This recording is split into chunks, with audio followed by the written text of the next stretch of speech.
अस्सलामुअलैकुम। आज की वीडियो में हम आपको कौम लूत के बारे में आगाह करेंगे कि उन पर अजाब के नाजिल होने की वजह क्या थी। तो आइए देखते हैं कि कौम लूत किन बुराइयों में मुब्तला थी और उन पर इतना सख्त और दर्दनाक अजाब नाजिल होने की वजह क्या थी।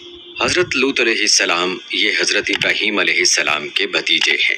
ये लोग इराक में शहर बाबुल के बाशिंदा थे। फिर हजरत इब्राहीम अलैहिस्सलाम वहां से हिजरत करके फलस्तीन तशरीफ ले गए और हजरत लूत अलैहिस्सलाम मुल्क शाम के एक शहर उर्दन में मुकीम हो गए और अल्लाह ताला ने आपको नबूवत अता फरमाकर सुदूम वालों की हिदायत के लिए भेज दिया। मदाइन सालेह और दमिश्क के दरमियान बहिरा लूत जो सी साल्ट कहलाती है उसके नजदीक आपकी कौम आबाद थी। आले लूत से मुराद खुद हजरत लूत अलैहिस्सलाम हैं और उन पर ईमान लाने वाले लोग हैं जिनमें हजरत लूत अलैहिस्सलाम की बीवी शामिल नहीं क्योंकि वो मोमिना नहीं थी। अलबत्ता लूत अलैहिस्सलाम की 2 बेटियां उनके साथ जिनको नजात दी गई। आपकी कौम निहायत मगरूर, बेहिस और नाफरमान थी और उनका सबसे बड़ा गुनाह ये था कि उनमें मर्द औरतों की बजाय मर्द से ही अपनी जिस्मानी हाजत पूरी करते, ज़ियारती करते।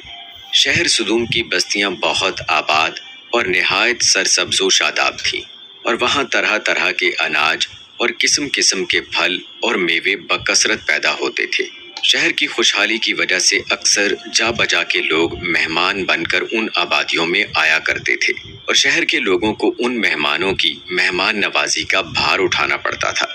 इसलिए इस शहर के लोग मेहमानों की आमद से बहुत ही तंग हो चुके थे, मगर मेहमानों को रोकने और भगाने की कोई सूरत नजर नहीं आ रही थी। इस माहौल में इब्लीस लईन एक बूढ़े की सूरत में नमूदार हुआ और उन लोगों से कहने लगा कि अगर तुम लोग मेहमानों की आमद से नजात चाहते हो तो इसकी तदबीर है कि जब भी कोई मेहमान तुम्हारी बस्ती में आए तो तुम लोग जबरदस्ती उसके साथ बदफेली करो। चुनाचे सबसे पहले इब्लीस खुद एक खूबसूरत लड़के की शक्ल में मेहमान बनकर उस बस्ती में दाखिल हुआ और उन लोगों से खूब बदफेली कराई।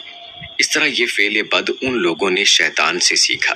फिर रफ्ता रफ्ता इस बुरे काम के ये लोग इस कदर आदी बन गए कि औरतों को छोड़कर मर्दों से अपनी शहवत पूरी करने लगे और ज्यादती करने लगे। हजरत लूत अलैहिस्सलाम ने उन लोगों को इस फेले बद से मना करते हुए इस तरह वाज फरमाया कि अपनी कौम से कहा, क्या वो बेहयाई करते हो जो तुमसे पहले जहान में किसी ने ना की? तुम तो मर्दों के पास शहवत से जाते हो औरतों को छोड़कर, बल्कि तुम लोग हद से गुजर गए। हजरत लूत अलैहिस्सलाम के इस इस्लाही और मसलहाना आवाज को सुनकर उनकी कौम ने निहायत बेबाकी और इंतहाई बेहयाई के साथ क्या कहा और उसकी कौम का कुछ जवाब ना था मगर यही कहना कि उनको अपनी बस्ती से निकाल दो। ये लोग तो पाकीज़गी चाहते हैं। हजरत लूत अलैहिस्सलाम ने बहुत समझाया मगर उन्होंने ना माना। आखिर हजरत जिब्राइल अलैहिस्सलाम ने इस कदर टुकड़ा जमीन का खड़ा करके अल्लाह के हुक्म से उलट दिया और उन लोगों पर पत्थरों की बारिश बरसाई जिन पत्थरों में आग के शोले भी थे और सब लोग हलाक हो गए। कौम लूत का वही इलाका है जिसे आज हम बहिरा मुर्दार कहते हैं। ये बहिरा समंदर से भी ज्यादा गहराई में है, चुनाचे इसमें पानी बाहर निकलने का कोई रास्ता नहीं है। इस बहिरा में मछली, मेंढक, कीड़ा गर्ज के कोई जानदार जिंदा नहीं रह सकता। कौम लूत का सदर मकाम सदूम था जो आजकल इसी बहिरा में गर्क है, मगर कभी ये इलाका बड़ा सरसब्जो शादाब था।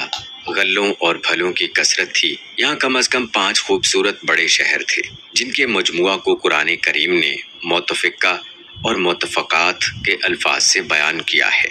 नेमतों की फरावानी और दौलत की रेल पेल ने यहाँ की कौम को सरकश बना दिया था। इस कौम की इस्लाह के लिए हजरत लूत अलैहिस्सलाम को भेजा गया। कौम लूत पर अजाब। जब कौम लूत की सरकशी और बदफेली काबिल हिदायत ना रही तो अल्लाह ताला का अजाब आ गया। चुनाचे हजरत जिब्राइल अलैहिस्सलाम चंद फरिश्तों को हमरा लेकर आसमान से उतर पड़े। फिर ये फरिश्ते मेहमान बनकर हजरत लूत अलैहिस्सलाम के पास पहुंचे और ये सब फरिश्ते बहुत ही हसीन और खूबसूरत लड़कों की शक्ल में थे। उन मेहमानों के हुस्न जमाल को देखकर और कौम की बदकारी का ख्याल करके हजरत लूत अलैहिस्सलाम बहुत फिक्रमंद हुए। थोड़ी देर बाद कौम के बदफेलों ने हजरत लूत अलैहिस्सलाम के घर का मुहासरा कर लिया और उन मेहमानों के साथ बदफेली के इरादे से दीवार पर चढ़ने लगे। हजरत लूत अलैहिस्सलाम ने निहायत दिलसोजी के साथ उन लोगों को समझाना और इस बुरे काम से मना करना शुरू कर दिया।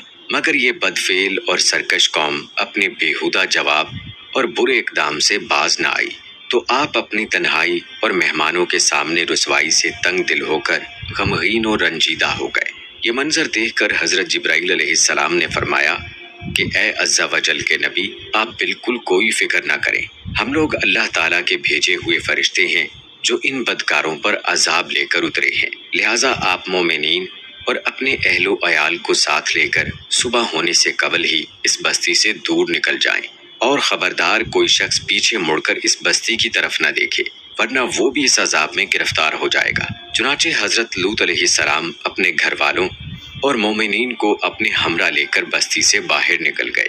پھر حضرت جبرائیل علیہ السلام اس شہر کی 5 بستیوں کو اپنے پروں پر اٹھا کر آسمان کی طرف بلند ہوئے اور کچھ اوپر جا کر ان بستیوں کو الٹ دیا، اور یہ آبادیاں زمین پر گر کر چکنا چور ہو کر زمین پر بکھر گئیں۔ پھر کنکر کے پتھروں کی بارش برسائی اور اس زور سے سنگباری ہوئی کہ قوم لوط کے تمام لوگ مر گئے اور ان کی لاشیں بھی ٹکڑے ٹکڑے ہو کر بکھر گئیں۔ عین اس وقت جبکہ یہ شہر الٹ پلٹ ہو رہا تھا، حضرت لوط علیہ السلام کی ایک بیوی جس کا نام والا تھا، جو در حقیقت منافقہ تھی اور قوم کے بدکاروں سے محبت رکھتی تھی، اس نے پیچھے مڑ کر دیکھ لیا اور یہ کہا کہ ہائے میری قوم۔ پھر عذاب الہی کا ایک پتھر اس کے اوپر بھی گر پڑا اور وہ بھی ہلاک ہو گئی۔ چنانچہ قرآن مجید میں اللہ تعالیٰ کا ارشاد ہے کہ تو ہم نے اسے اور اس کے گھر والوں کو نجات دی، مگر اس کی عورت وہ رہ جانے والوں میں ہوئی، اور ہم نے ان پر ایک بارش برسائی تو دیکھو کیسا انجام ہوا مجرموں کا۔ جو پتھر اس قوم پر برسائے گئے وہ کنکروں کے ٹکڑے تھے، اور ہر پتھر پر اس شخص کا نام لکھا ہوا تھا جو اس پتھر سے ہلاک ہوا۔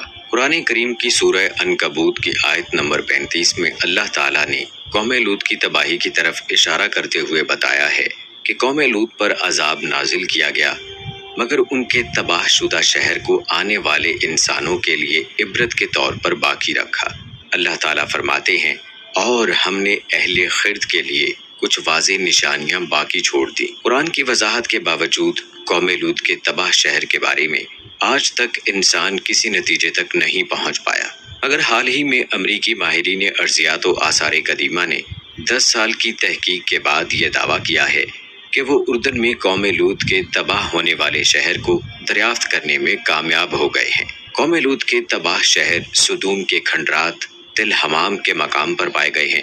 امریکی تحقیقاتی مشن کے سربراہ پروفیسر اسٹیون کالنز کا کہنا ہے کہ ان کی تحقیقات کا نتیجہ سامنے آیا تو وہ خود بھی حیران رہ گئے، کیونکہ سدوم شہر میں زندگی دفعتاً ختم ہو گئی تھی۔ آخر میں اللہ تعالیٰ سے دعا ہے کہ رب ذوالجلال ہمیں اپنا تابع اور فرما بردار بنائے اور ہر قسم کے گناہوں سے ہماری حفاظت فرمائے، آمین ثم آمین۔